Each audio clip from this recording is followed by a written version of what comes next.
Thank you, John. So I have 5 kids. None of them are anything like Taylor Wilson. My wife and I were trained as scientists, and we dreamed that someday we'd have little Taylors. And we've been doing everything in our power to get there, and it's just not working.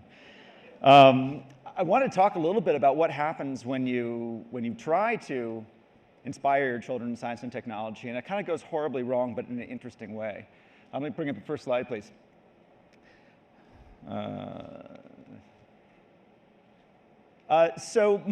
adventure into what ultimately led to creating a Tijuana drone factory, about which more you'll hear soon, started with this. This is my daughter Erin. She was 9, and I was really trying to get them interested in science and technology, and Lego sent us their brand new Lego Mindstorms robotics kit. And somebody else sent us this radio control airplane. We thought this would be a fantastic Geek Dad weekend. I'd started a site called Geek Dad entirely about finding cool science and technology projects to do with your kids. And we thought this would be a perfect example. So here's Erin opening the box, and the first instructions are to build a 3-wheeled robot called a tribot. And we spend all morning doing this, and at the end of the morning, when it's programmed and assembled, it moves forward until it hits a wall and then backs away. And the kids are like, "You've got to be kidding," right? We have seen Transformers, where are the lasers? They could not believe how disappointing robotics were. And it is super hard to compete with Hollywood when it comes to robotics. CG has ruined robotics for most kids, and certainly mine. Then we took an airplane to the field, to the park, and I promptly crashed into a tree, and proving once again to my children that every Geek Dad project Dad initiates ends up in disaster and disappointment, and I have to bribe them with ice cream. And not only did the whole site, Geek Dad, not work, but now every time I do a project with them, they suspect that I'm actually doing it for the website. And so they won't even let me take pictures anymore. So this was kind of bad, and now I thought, well, how could that have gone better? What could have been a more interesting robot than a Tribot? What could have flown a plane better than me? And I thought, well, this Lego, this toy, comes with these sensors, this gyroscope sensor, an accelerometer sensor, and a compass sensor, and it had this ARM core processor, and it kind of like the guts of a cell phone, a smartphone, in plastic. And I thought, well, gosh, I think you could almost fly a plane with that. That could be like an autopilot. So I Google autopilot and quickly find out that it's incredibly complicated stuff involving Kalman filters and sensor fusion. And I don't know anything about that, but I do know that I seem to have in these bits of plastic the necessary elements. And so I get the kids together, and we built around the dining room table the world's first Lego autopilot, which is there, and we put it in a plane, which is there, and it kind of almost worked. And this plane is now the world's first Lego drone. It's an autonomous Lego-powered vehicle, which is now hanging in the Lego Museum in Billund, Denmark, I'm proud to say. It turns out, by the way, that autopilots and drones are regulated as munitions, like cruise missile controllers, and that technically we weaponized Lego.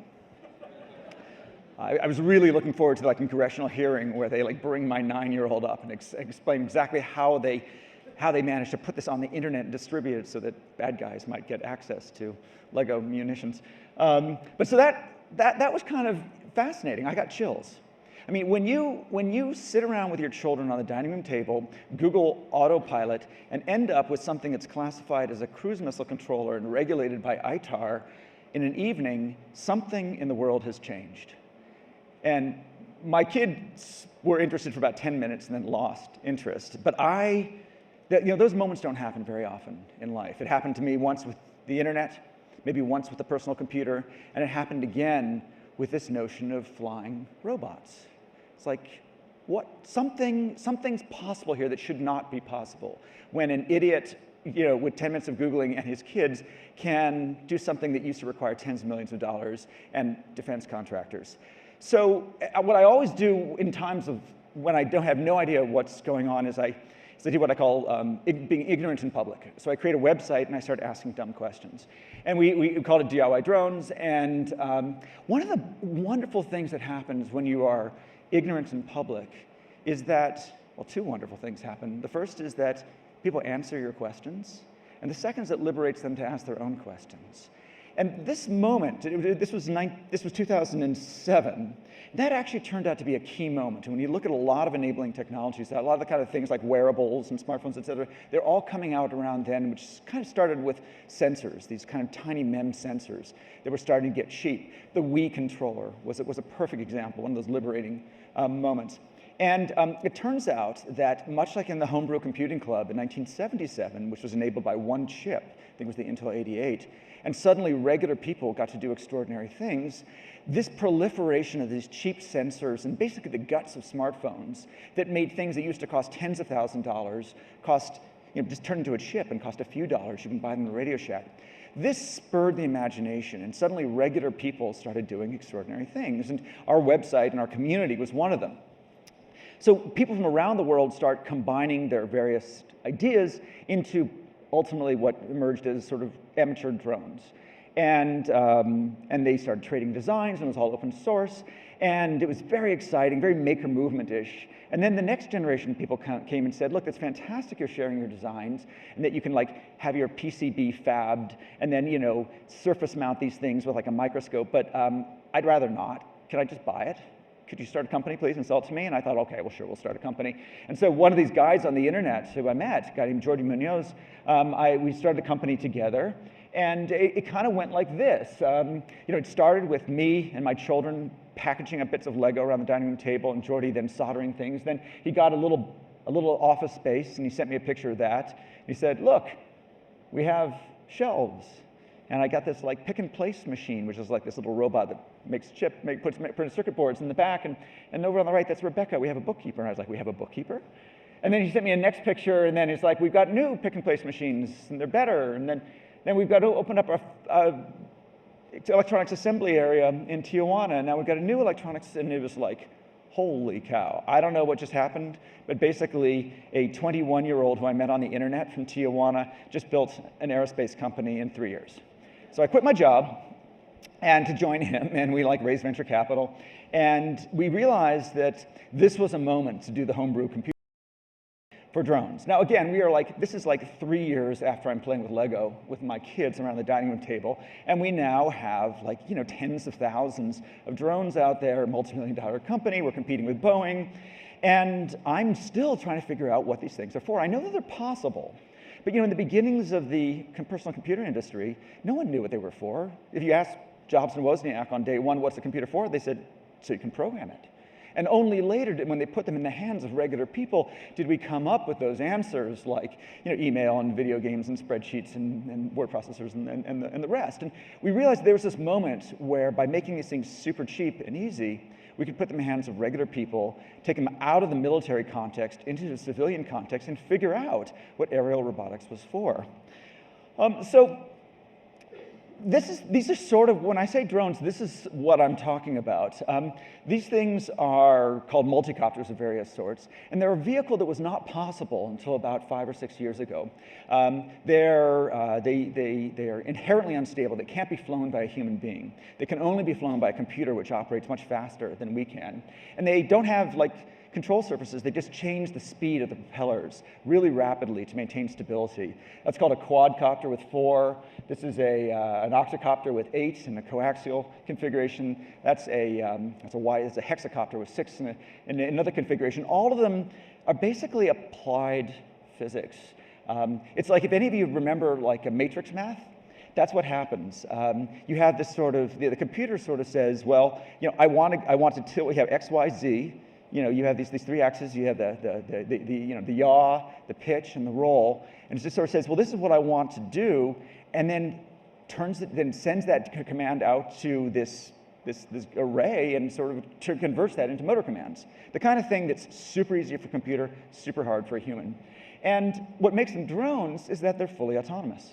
They use GPS and smart software to figure out where they're going and what to do. So you don't fly them.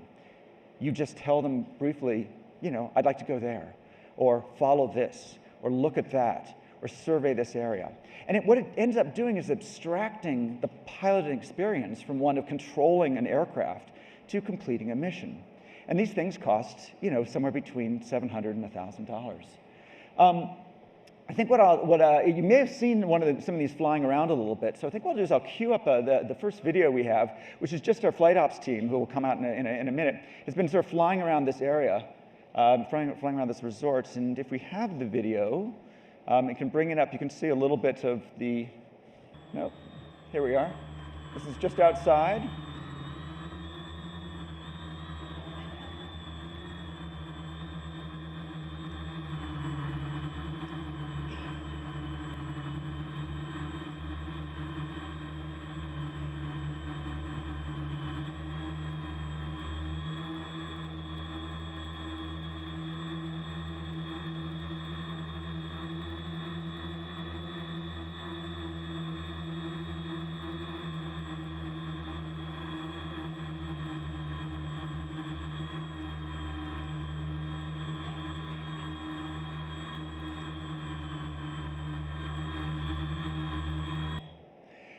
So that's a rough view of what a basic copter can see from the air. Put a high quality GoPro on a camera on the thing and just fly it around. Okay, that's the basics, and that was actually done in manual mode.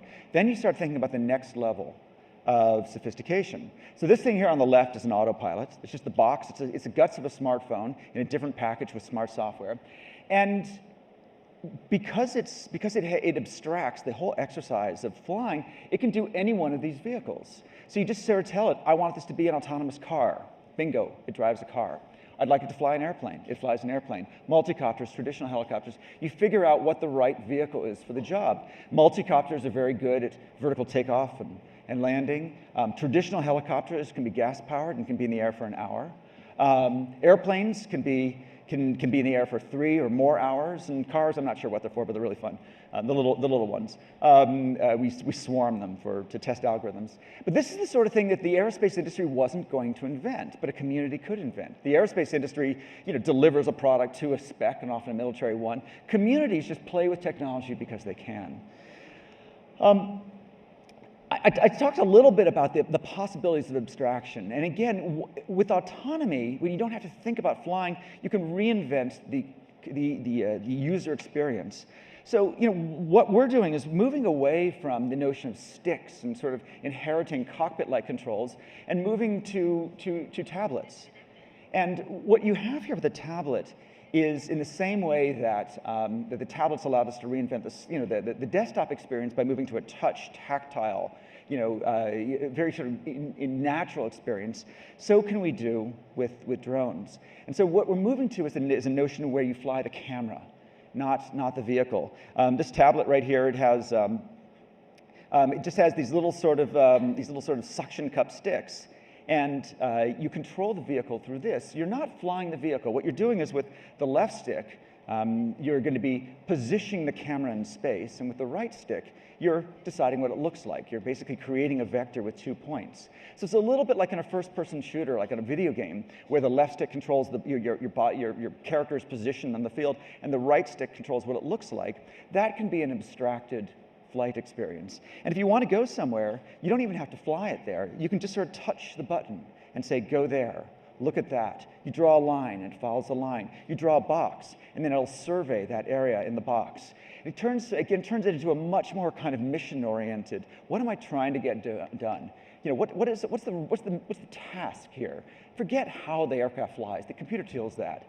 But this autonomy allows us to move to the next level of performance, meaning you don't need to be a pilot. You don't need to be skilled.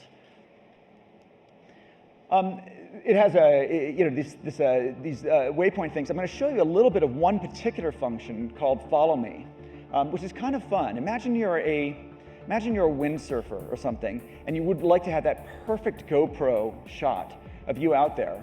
So what you do is you just carry your phone or some other device, and it just follows you, keeping the camera focused on you the entire time. These are the droids you're looking for. This is exactly what you want. You love GoPros. You just wish that they were a little higher and that they were just following you from the perfect orientation.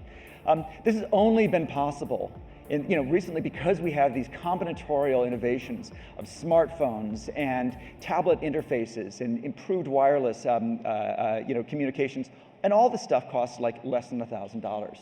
So I wanted to end by just talking about the big surprise to me.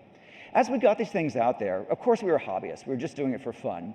And then there were other people using it. And then just as Jobs and Wozniak put the personal computer out there, and then the users told them what computers were for, the users figured it out, the same thing happened with us. Once we took drones away from the military and started putting them in the hands of regular people found applications that never occurred to us. And the most profound turned out to be agriculture.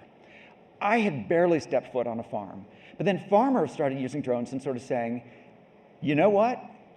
The top-down view on crops is something we can't easily get. Satellites are too far away and often above the clouds. Manned aircraft cost $1,000 an hour. Sometimes I just want to know what's going on my farm. I'm like, why don't you walk the farm? Well, it turns out with the consolidation of agriculture, farms are getting bigger and bigger, and there's fewer and fewer people on them. And overall, farming is becoming increasingly robotic, from milking cows to driving tractors. So what happened is that farmers started using these, and what they discovered was that this is a big data opportunity. If any of you have been to a vineyard recently, you'll often see this rose at the end of a line of grapes. And this rose is like a 2,000-year-old 1-pixel analog sensor. And the theory, and we're not even sure what this is true, but the theory of the rose is that roses are affected by the same fungal infections as grapes, and that they show the effects sooner. So it's like the canary in the coal mine. And if you can see that if the rose starts to wilt, that you know you've got a fungal infection, you can treat it. And that was like the state of the art of monitoring for vineyards forever. And you're sort of thinking, it's 2013, we can do a better job than that. And so what you realize is you want to get more sensors out there, but putting sensors in the field is hard, especially if the ground's being turned over regularly, powering them, the wireless data networks. Sometimes what you want is you want to take the sensor to the crops or above the crops rather than embedding them in them. And so what we end up finding is that we have essentially a big data opportunity. Agriculture is a big data opportunity without the big data. It's the biggest industry in the world, and it's one where it's essentially what we call an open loop system. You put these inputs in, these chemicals, fertilizers and pesticides and herbicides and water, and months later we get an output. But what's going on throughout the process, we don't really know. In small farms, maybe you can walk them. In big farms, you're guessing. And the reason we settle for monoculture and the kind of the big ag kind of approach is because there's a predictability that comes with buying one kind of seed and applying it generically everywhere. But there's a real cost to monoculture, which is genetic diversity, and you have to be very conservative in your treatment. So, for example, you spray fungicide. Because it's June, you spray according to the calendar. Why don't you wait till you have a fungal infection? Because you don't know, and by the time you know, it's too late and you've lost the season. And so we're spraying tons of chemicals on our crops because we don't know whether we have an infection or not. And so what we have here is an opportunity to close the loop, to basically use data to improve the way we manage farms, to use less inputs, less chemicals, lower the chemical load on the ground, lower the chemical load in our food. And we simply do this by using drones to fly the crops regularly like a piece of farm equipment and bring to the farmer's perspective, to their view, information that will allow them to farm differently.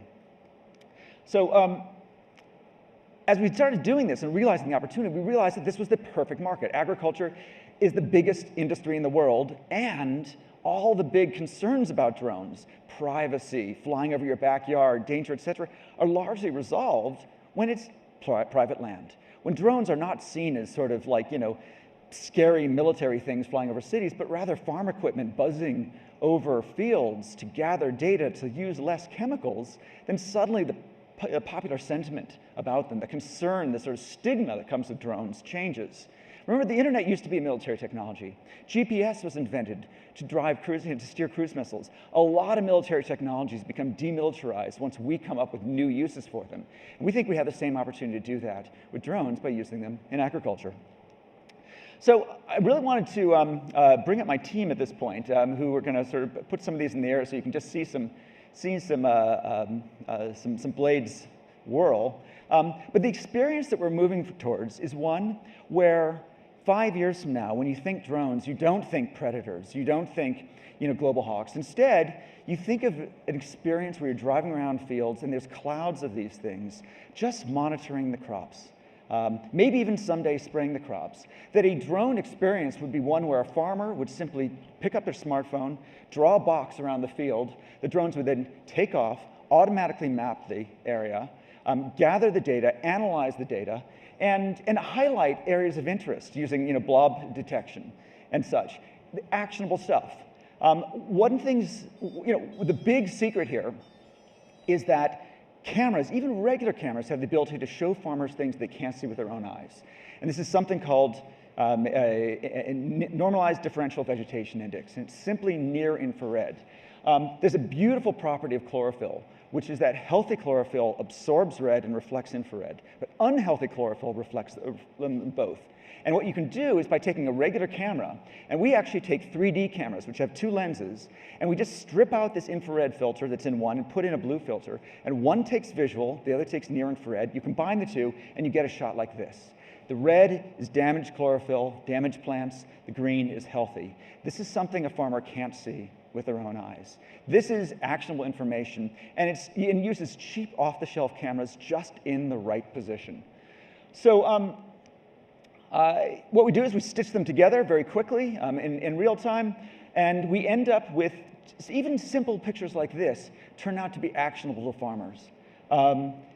This is a vineyard where we fly up near Sebastopol, and just being able to see the different color grapes doesn't mean that some are bad and some are good. It just means they're different. And that information, in this case, the farmer is able to actually create these geofences, these GPS borders, and tell the pickers, you've got two buckets. Once you cross the border, they have these like smartphones. And when the smartphone shows green, put the grapes in this bucket. When it shows red, put the grapes in that bucket. That simple information, it allows them to differentiate their wines and have a more sort of more distinguished taste. They're able to precision manage their farm by simply using data that's available from the air. Another example, just from a farm, what you can see here is that green strip in the middle. That is not a good thing or bad thing. It's the remnants of an ancient stream, the alluvial soil. It's different grapes. They create the geofence. And oh, by the way, in the top left-hand corner, they see they have a little irrigation leak. A simple picture, a regular camera, just your smartphone, put in the right position, gave the farmer information that allowed them to make better choices. So with that, I think what I'd like to do is have our team up here, Joe and Craig, just do the very simplest thing, which is to show you what these things look like in the air. They're going to fly in radio control mode, which is to say totally manual. If you want to see them fly autonomously, we're going to have to go outside. Maybe they'll do that later in the day. These things are, you've got a hexacopter here with 6 props, an octocopter there with 8. They have cameras on board. And this is the sort of thing that may someday be farm equipment. This is the sort of thing you might see just flying over crops, normal basis, monitoring them for farmers autonomously.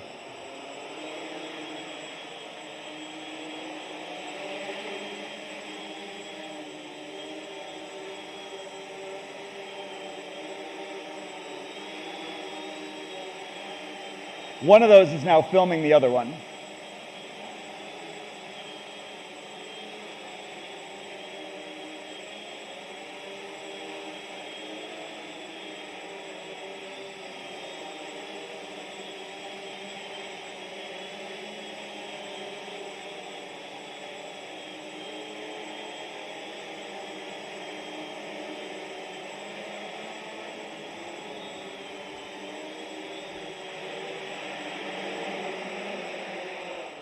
So yesterday, my children's hobby, tomorrow, the future of agriculture. Thank you very much.